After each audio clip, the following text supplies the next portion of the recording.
koy ñaanal fa mu nekk gën a ko bu baax fi mu jógee waajur bu góor ci sama yaay nga xam ne ni ki jeudi la fi bàyyeekoo Aliou Sow jaale ma Aliou Sow ne ma naka la ñuy jaale si gindigaale mu ne ma si gindigaale lu muy signifié lii tamit métti na naa man bu ma paasee mère bi lan laa koy wax waaw mais c'est maman ñu ngi lay masaw bu baax a baax a baax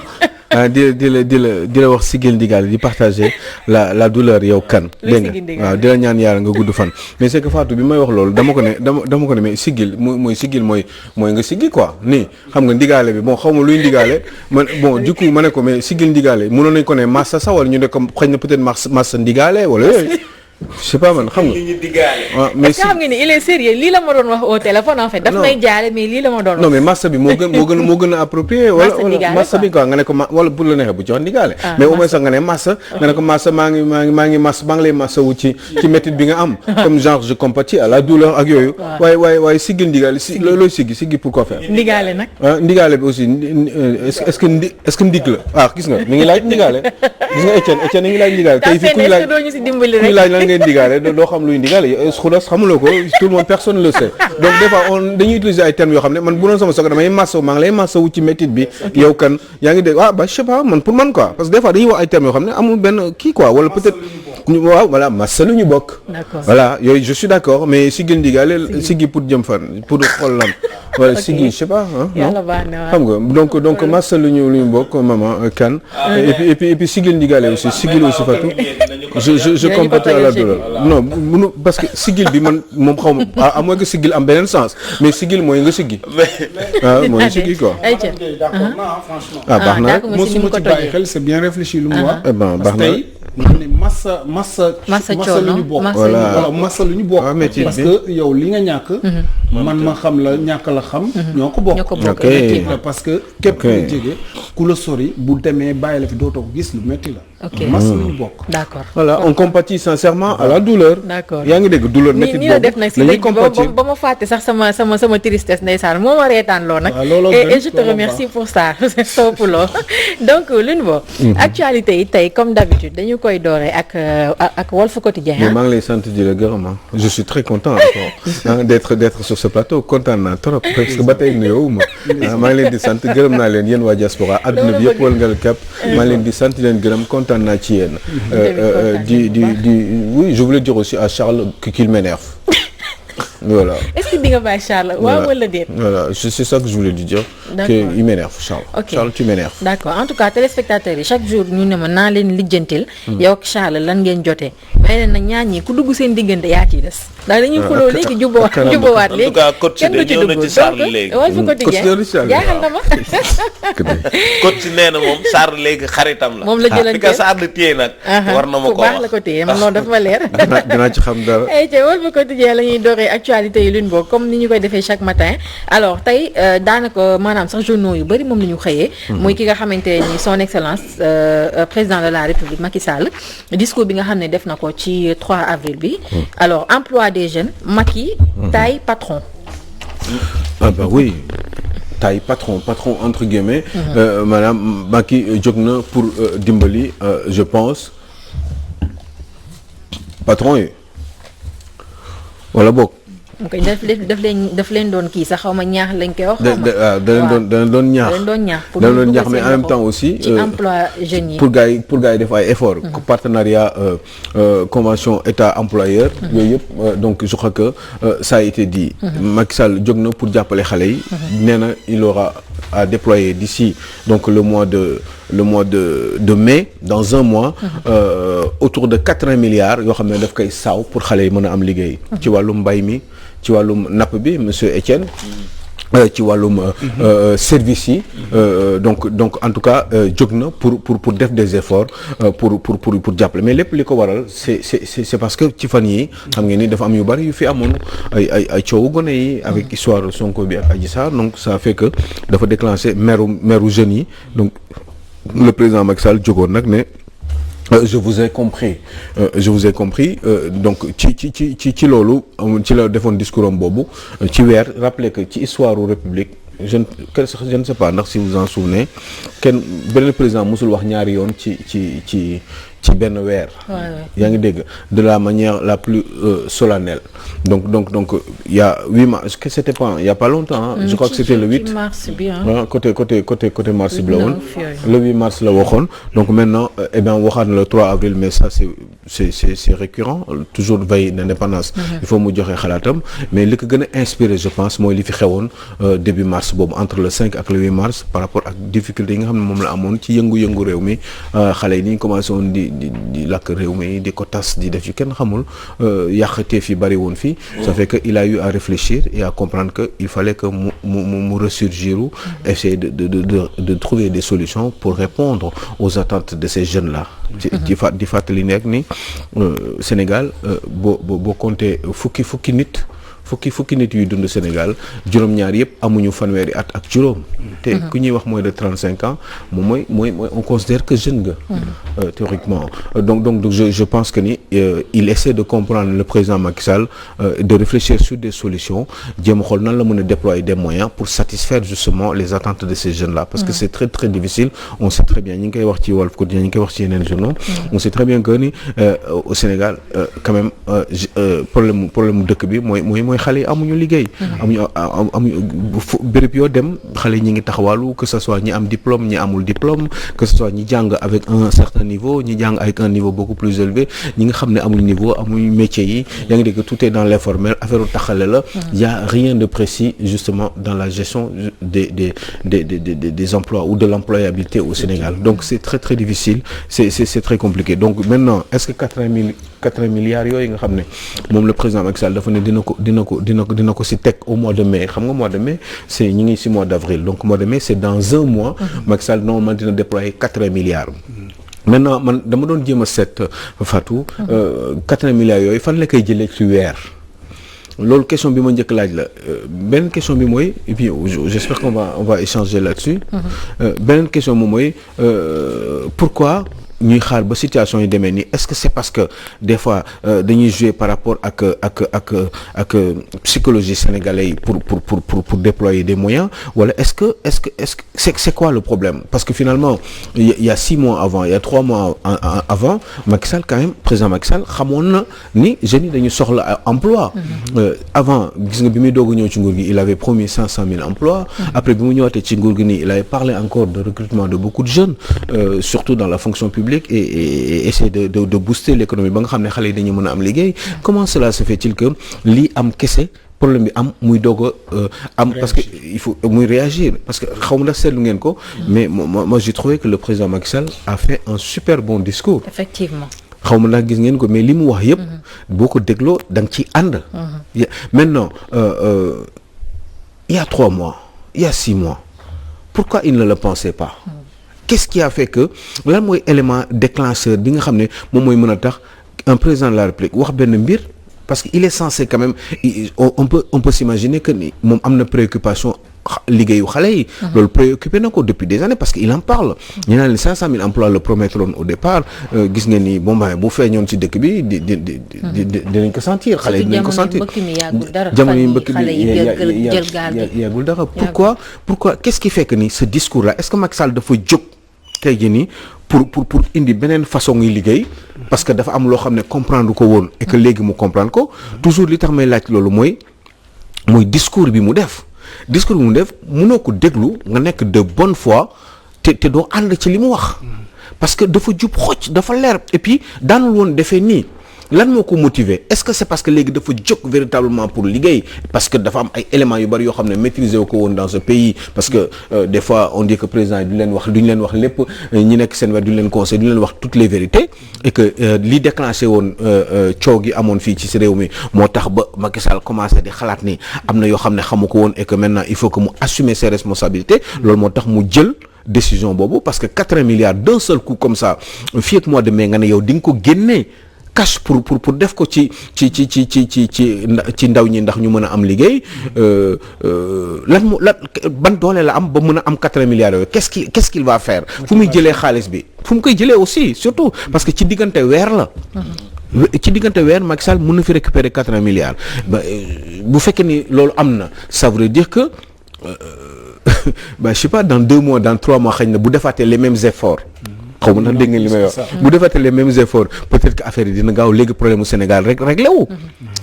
lan la quoi qu'est-ce qui les bloque des fois wala coow gi mooy tax lan la parce que aussi des fois on nous dit 80 milliards ok c'est bien mais ñun mënuñu xam fan la jëlee xaalis bi fan la koy jëlee moni bi sans oublier les 350 milliards yi mu waxoon jamonoy émeute mais sans oublier les 350 milliards yi mu waxoon te je pense que sax léegi nee nañu day jàll ba 450 milliards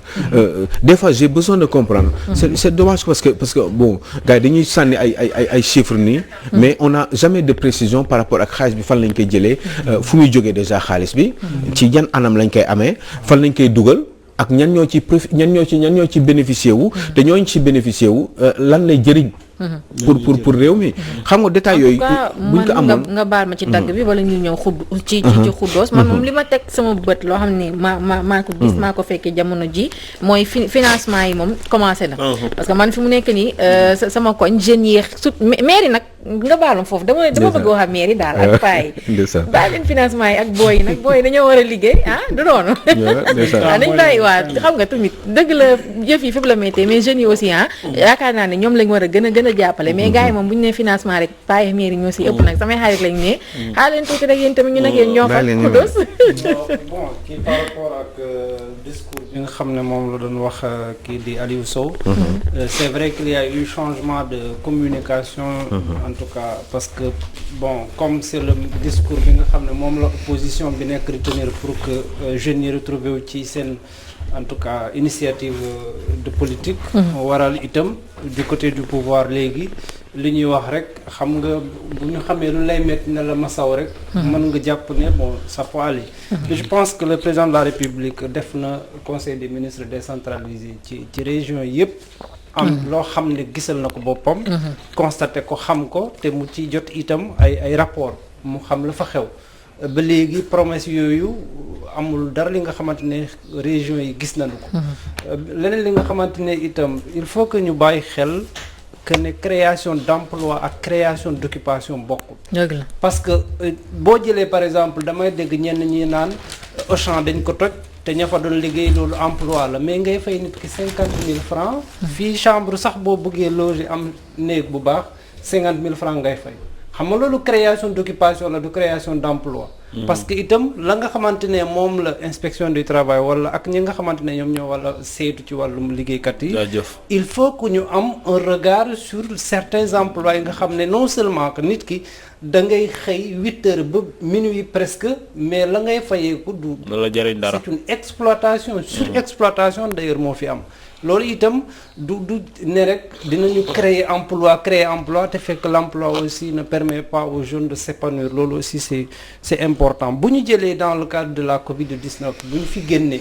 gis nañu des jeunes sénégalais initiateurs yu nga xam ne dañuy créer ay li nga xamante ne invention la te nit ñi soxla ko ci wàllum na ngay raxasoo ak leneen je crois que ces gens-là tey bu ñu leen mettre en valeur la mise en valeur de la compétence c'est le problème du Sénégal. Effectivement. On ne sait pas mettre en valeur des compétences alors que il y en a il suffit que ñoom ñu mën leen recenser mën a leen en tout cas boole ci li nga xamante ne moom mooy seen initiative de politique ñu mën a bokk parce que loolu aussi dafay méngoo ak li nga xamante ne je pense que Macky Sall dafa am 3 ans yi ko dese il faut que moom moytu yenn discours politique yi parce que am nañu ci diggante bi ñaari élection te léegi la ñuy commencer di ko campagne yi effectivement kon ci wàllu woowu je pense que c'est important ñu bàyyi tey Fatou que comme ni nga ko waxee rek financement yi moment yi moom mu ngi takkarnaase ñun ñii rek ci comme ni ko waxee ci discours bi ci côté pêche bi mool yi ci bëri ñu ngi leen di jox ay moteur comme Thiaroye-sur-Mer dëkk Lébu yëpp tey ñu ngi jot ci moteur yi mais tamit bu ñu fàtte ni licence de pêche yi din ki boo ko joxee outil de travail jox ko moteur te fa muy wuti géej jët muy sori lool ndax géej gi yëpp jaay nañ ko amatul njariñ amatul benn sens nañuy wàññi licence de pêche yi aussi tamit di fàttali tamit maanaam ñu organiser ko xale yu bëri ñu ngi réer ci biir géej gi. li ko waral mooy fa ñuy dem moo sori. dañuy risquer di dem rek mais waruñu faa dem ndax dafa am côté boo xamante ni bateau moo fa war a dem am côté boo xamante ni pirogue moo fa gaal moo fa war a yem. kon financement yi mu ngi génn mais tamit bu ñu fàtte ni jaay suñu alal fukk jox ñu ci dërëm. soxlawuñu loolu. jaay ay milliards jox ñu ay moteur di ñu ko naxee. nañuy bàyyi di ñu nax daal. effectivement. par rapport ak Khodos li ma waxoon sànq parce que am na solo trop par rapport au revenu bi nga xam ne moom la gars yi am Fatou da ngay liggéey ci ay béréb ñu lay fay ay 50 000 francs par mois xam nga loolu je crois que c'est honteux dans un pays comme le Sénégal bi nga xam ne loyer sax léegi benn néeg sax léegi 50 000 sax boo ko bëggee am pour benn néeg pour mu am toilette pour mu am ay douche nga mën a sangu yaa ngi dégg wala ay toilettes rek en un mot nekk ak loolu rek 50 000 joxul la ko ci partout dans Dakar wala nga dem boog xanaa ay Tivaouane Peulh wala foo xam ne dafa sori te lépp xam nañ ni liggéey bi mi ngi centralisé wu ci Dakar intramuros donc c'est très difficile et je crois que loolu il faut ñu corriger ko mais Khodos loolu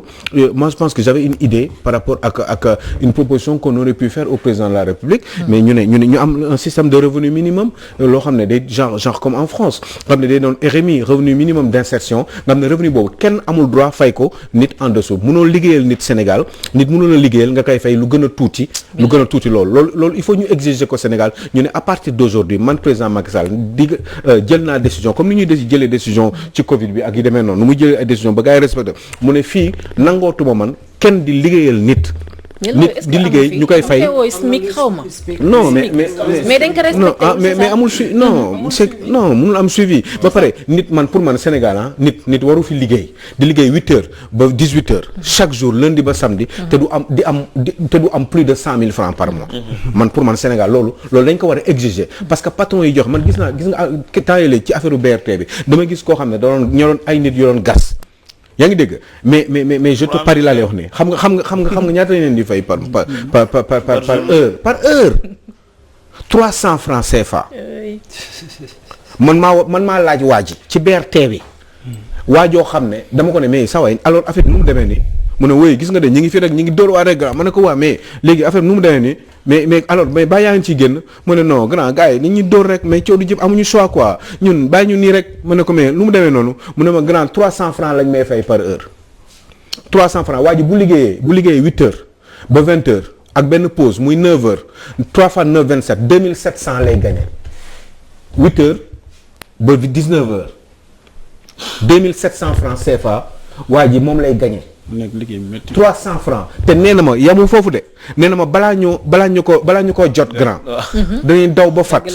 grand bu ñu feebaree damay sëqat naan naa meew bay bëgg dee xaw ma lan moo ma jot dama sonn nan laay def grand su ma fayee sama loyer dañ may dàq lu nekk dégg naa ko waa ji xoolal waa ju guerrier tristul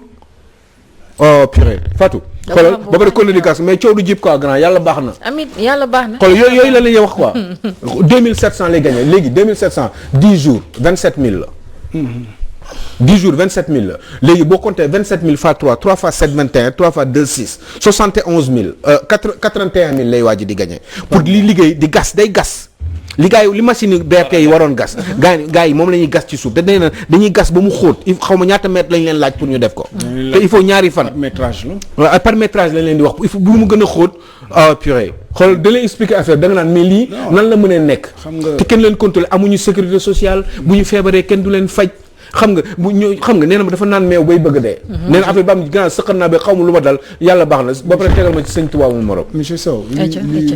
ne ci dëkk bi te anormal dafa bëri franchement léegi man dama lay fekk si peut-être sànq ci li nga doon wax ci peut-être les 80 milliards ak ci débat yi mu def et tout xam nga des fois nit moom motivation day ñëw rek day ñëw ci nit quoi pour man benn instant la wax day nelaw ci yow day jékki-jékki yeewu comme man tey li ma motivé 2017 lu metti amoon na sama village te pourtant li ma def ni tey defuma ko donc am na lu ma yee tey loo xam ne moo ma jox arñi pour ma jóg xeexal sama dëkk très bien ma gëm ne kon peut-être loolu moo dal le président Macky Sall pour mu dafa am loo xam da ko yee daal jamono jii mu gis ne carrément am na lu ma war a def peut-être am na lu ma deful mais am na lu ma war a def mais leen rek lañ ko mën a yeddee ci pour terminer xool mooy mu ne léegi man ñii di liggéey ci réew mi dëkk bi dafa am problème man maay président de la République fonctionnaires yi sàngam la ñu am état bi lii lay dépensé man président dinaa wàññi drastiquement de moitié train de vie de l'état. oto buy jar 80 millions kenn dootu ko dawalati fii ak juróomi at le temps que ñu régler problème mu réew mi.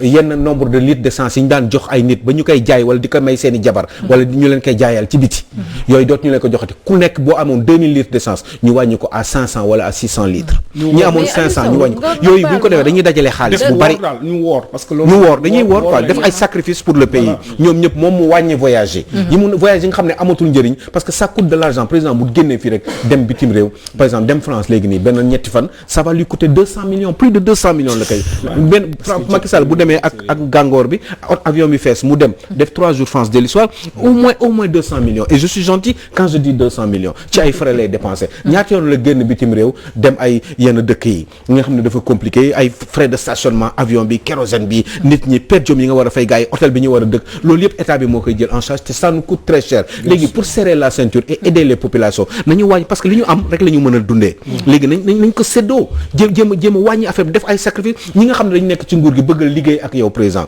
ñooñu nañu def ay sacrifice aussi parce que ñoom dañu bëgg seen réew nee na dañu bëgg jàppale seen réew ku ci bëgg xaalis da nga dem créer sa entreprise fay say impôt après lekk sa xaalis lekk say bénéfice bu la neexee interpeller Aliou Sow tey moom daanaka actualité débat rek lañ koy def ku nekk wax ci sa xalaat ndax lépp benn ponk la ndax président bi li mu wax kay nga nekk président tey jii nga génnee say xalaat réduire train de vie de l'état financer les jeunes ak yooyu noonu nga jël xaalis dénk Khoudoss pour mu war ko séddale ñam mu ko war a séddale fa mu war a dugg Khoudoss Babacar sama xarit la kaay ma séddale kii sama xarit la kaay ma jox la këli sama jabaat la kaay ma jox la loolu tamit est-ce que dina yomb tey jii nii réew mu mën a avancer ci rythme boobu noonu. mais pardon Khoudoss je t'en prie. waaw peut-être ci wàllu la nga xam ne Fatka mi ngi koy wax. jàpp naa ni bu amoon tey il a encore 3 ans. te horizon 2035 bu ñuy théoriser sax bu kii woon mënoon na ko. parce que tey opposition bi dafa am lu ñuy théoriser ci wàllum en tout cas développement. je crois que moom mi nekk ci nguur gi am na possibilité di def li ni mel. am na possibilité bi. te tant que nag mi ngi entouré wu des politiques nga xam ne yàgg nañu fi. munoo ne damay liggéey nga dem jëli koo xamante ne peut-être que c'est vrai que bëgg na nekk président de la République on n'a rien contre Idriss Seck. mais tey la mu waroon a njëkk a def mooy HCCT ak CS. daf ko war a dindi entouré des gens yi nga xamante ne. initiateur de projet lañu te moom ay encadré tey boo bëggee régler un problème d'emploi par exemple à Casamance wala à Kédougou mais unité de transformation des produits yi ñu am mais si tu règles le problème. oui tu règles le problème am nga mango Casamance Kédougou boo fa demee la même chose. Matam ak feneen foo def des unités de transformation. da ngay régler une partie en tout cas de la demande d'emploi. mais monsieur je vous assure gis nga bon alors on va me dire encore je suis en train de rêver mais je vous assure une chose gis nga développer un pays c'est alors ne soyez pas étonnés que je dis ça. c'est très facile. développer pays xam nga du dara lool xaalis bi dëkk day def ay sacrifices vous prenez l'argent da ngeen jël xaalis bi ngeen dugal ko fi ñu ko war a dugal te ñetti priorité fu ñu toll nii moo fi nekk te ñaari d'abord mooy il faut que ñu am autosuffisance il faut ñu commencer ñun di lekk ba suur il faut qu'on soit bien pour ñu lekk ba suur il faut que jënd bi ñuy jënd di dépendant day compliquer suñu dund parce que ñi ñuy jaay bitim réew lu leen neex la ñuy fixer affaire bi te dañ koy jënd par force parce que dañu soxla léegi pour ñu am suñu propre autonomie mais am nañ suuf am nañu naaj am nañu ndox lu tax ñuy xaar toujours ñetti weer kese pour bay pour am espérer ndox ñëw alors que ñun am nañu ay dex am nañu ay système d'irrigation nappe phréatique bi soriwul pourquoi on ne fait pas ça parce que problème yi ngay wax nii yëpp pendant ce temps moom moo nekk ci quotidien bi di la mandat Matar Ba ak Arona Coumba Ndoffène Diouf ñoom place la ñuy xeex place fële ca inauguration bi amoon fële G2 terrain bu bees bu waa NGB ñoom daal place kii moo war a toog fii kële moo war a toog fii loolu la ñuy xuloo mais oui parce que foofu inauguration la woon comme inauguration la inauguration stade xam nga ki nga xam ne mooy tutelle bi te muy gérer le ministère des sports moom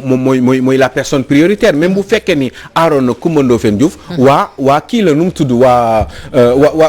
biscuiterie la donc mais bi mu ñëwee Arona Coumba Ndoffène Diouf dafa bëgg ne dafay toog place yi nga xam ne dañ ko réserver le ministre de tutelle léegi nag nag gars yi commencé di ko indil problème ne ko non fii du place du affaire politique affaire inauguration benn stade la te stade kuy wax stade sport ngay wax te kii sport kii jiite sport mooy le ministre Mactar Ba donc forcément ñun lii lañ ko jagleel moom ak sa délégation donc vous n'êtes pas prioritaire Arona Coumba Ndoffène Diouf moom nag mu commencé di indi ay problème moom c'est un ministre conseiller di commencé indi ay problème moi je pense que am na yoo xam ne jaru ko parce que waa ji quand même ak nu mu mënti demee mooy c'est le ministre de tutelle même bu fekkee ne yow ci dëkk ba nga ngay yëngatu mun na fa bañ a bokk sax parce que Arona Coumba Ndoffène Diouf fàttaliku leen ni moom fële la jógee États-Unis la jóge woon doon fi wax affaire solaire ak yi demee noonu avant Macky Sall ñëw ci nguur gi après on l'a nommé ministre après il n'y est plus certainement il doit pas forcément être avoir des capacités pour mën a convaincre au point que Macky Sall mën ko mettre en avant parce que la preuve ministre conseil lañ ko def donc en général ku ñu teg ministre conseil ça veut dire que amuloo benn sens ministre conseil mun président sax du la gis donc le ministre des sports moom la Macky Sall wóolu mu tudd Mactar Ba je pense que ne bu ñëwee war a def son inauguration dañ ko war a jox cër bi ñu ko war a jox te bu fekkee nañu am ay béréb yoo xam ne dañ ko teg prévoir que ñi nga xam ne ñoom ñoo ko war a accueillir dañu teg béréb boobu pour le ministre des sports te mu doon affaire sport ndax encore une fois je le répète affaire stade la foofu affaire politique amu foon stade lañ doon inauguré donc ki ko war a inauguré mooy le ministre de tutelle il s'appelle Mactar Ba bu ñëwee il doit être priorisé aussi par rapport à certaines dispositions yi nga xam ne gars yi moom la ñu prévoir donc je dis chapeau bas je dis carton rouge man personnellement à Arona Coumba Ndoffène Diouf parce que quand même au moins ce ministre doit être respecté parce que yow ki nga xam ne moom ngay àndal Macky Sall moo ko choisir donc bu fekkee na nga respecté Macky Sall da nga war a respecter ce monsieur qui s'appelle donc Mactar Ba et qui est le ministre des sports donc et il s'agissait encore une fois d'un stade à inaugurer. Vox Pop lañu jëm insolite à la cérémonie de levée de couleur du 4 avril Aminata Mbengue Ndiaye tient la main à Moustapha Niasse. Bah je sais pas peut-être qu'elle a été habitée par un sentiment donc de xaw ma nu mu ko mën a waxatee dafa am yu mu koy fàttali bi mu gisatul Ousmane Tanor Dieng tombé ci loxo ay donc kii nu mu tudd Moustapha Niasse donc mais bon tenez-vous la main faites ce que vous voulez madame Aminata Mbengue Ndiaye avec Moustapha Niasse mais en attendant ñun ce qu'on aurait voulu c'est que HCCT bañ a exister ce qu'on aurait voulu c'est que Moustapha Niasse ne soit plus donc président de l'Assemblée nationale ce qu'on aurait voulu c'est que le CSE ñi ngi koy wax léegi ni ci diminution drastique du train de vie de l'État ñooñu amuñu benn njëriñ leer na Serigne Touba xam nga ni ñooñu amuñu njëriñ ci Sénégal pour liggéey kese efficace ñooñu c'est juste pour les entretenir cette clientèle politique là donc quelqu'un comme Moustapha Niasse on sait très bien que depuis 60 ans il est dans la politique Moustapha Niasse ne peut plus tenir justement une Assemblée nationale Moustapha Niasse n'a pas le droit justement de continuer à gérer parce qu'il a l'âge encore une fois quand je le regarde je pense qu'il est beaucoup plus âgé que mon père il est né Moustapha Niasse est né en 1937 yaa ngi dégg am na ñoo xam ne retraite ñi ni judd 1937 retraité nañ depuis 30 ans retraité nañ dem nañ retraite depuis 30 ans donc Moustapha Niasse doit partir Moustapha Niasse ne doit pas gis nga tenez-vous la main faites ce que vous voulez mais en réalité vous ne devriez pas exister HCCT waratul exister ci situation yu métti yi ne nii nga xam ne xale yi man bu ma gisee pont bi nga wax yow monsieur Etienne loo sant monsieur Etienne Sarr pont bi nga wax noonu bu ma gisee bu ma ko xoolee dama naan est-ce que xam nga ni Moustapha Niasse am na 500 millions yoo xam ne moom lu ko neex la ciy def at ba at dellu si waat 500 millions Moustapha Niasse yooyu bu ñu ci jëloon as tuut xëy na wala une bonne partie bu ne dinañ lijjanti sa pont boobu Moustapha Niasse 500 millions la am par at yoo xam ne moom lu ko neex la ciy def HCCT ils ont presque autant d'argent Aminata Mbengue Ndiaye loolu la yor moom tamit Idrissa Seck loolu la yor plus de 500 millions ci ay kii xaalis boo xam ne lu ko neex la ciy def xaalis yooyu nag man je suis président de la République loolu yëpp lay raatale dindi ko dem defar sa pont boobu ak yeneen yoo xam ne problème yoo xam ne mi ngi ci réew mi donc ci yooyu la ñu war a wax mais entre se tenir la main entre madame Aminata Mbengue Ndiaye et Moustapha Niasse des anciens classiques du Parti socialiste eh bien moi j'en ai rien à cirer ce qui m'intéresserait mooy li ñu nekk ñu dindi ko parce que dëkk bi dafa am yeneen priorité comme monsieur le président vous avez compris et apparemment vous me dites que vous avez très bien compris prenez cet argent éliminez leen ñoom ñëpp ñu dem wuti liggéey comme sénégalais yi xam lan mooy difficulté de vie Moustapha Niasse n'est pas à sa place à l'Assemblée nationale Moustapha Niasse warul nekk président de l'Assemblée nationale ñu indi lii maanaam ci ni ñu ko illustré boo liiree article bi moom Moustapha Niasse dafa feebar ba mënul dox benn place mënul taxaw benn place il faut que ñu téye ko pour mu taxaw benn place entre autres oui certainement man je pense que ñaar yëpp la c'est parce que il ne tient pas sur ses jambes benn et puis peut-être dafa am sentiment de fraternité boo xam ne moom Aminata Mbengue Ndiaye daf ko revenir parce que tout simplement ki nga xam ne moom la koy xoolee léegi te ñu dundoon seen dund au niveau du parti socialiste démb tey doog a ñëw kooku nekkatu fi donc mu xool Moustapha Niasse xëy na peut-être am yu bari yu mu ko fàttali dans sa tête forcément donc mu jàpp ko et puis au-delà de ça mais je vous dis Moustapha Niasse quand même 1937 c'est 83 ans est-ce que xam nga la mooy juróom-ñetti fukki at ak ñett loolu dafa bari xam nga luy juróom-ñetti fukki at ak ñett mais da ngeen xool ko ñi am juróom-ñetti fukki at c'est ci réew mi dëkk bi mais c'est pas possible warul nekk fi mu nekk il doit partir et puis récupérer Assemblée nationale kenn mënu ko éliminer waaye HCCT éliminer leen ko CSE éliminer leen ko xaalis yi fa nekk yëpp ngeen jël ko dugal ko ci tool yi dugal ko ci agriculture dugal ko ci élevage bi boo leen ko defee léegi gars yi lekk ba suur yàpp bi day wàññeeku ginaar yi day wàññeeku et ben dinañ tas xaalis bi meew dina am ay usine de industrie de transformation mun na fi am lépp mun na fi lijjantiku solution am na quand je vous dis que c'est facile peut-être que j'exagère mais en même temps aussi dama ne li fi nekk te xam nañ ni moo fi nekk mais nañ ko jël jox ko ñu ko war a jox. Pourquoi certains fonctionnaires ou certaines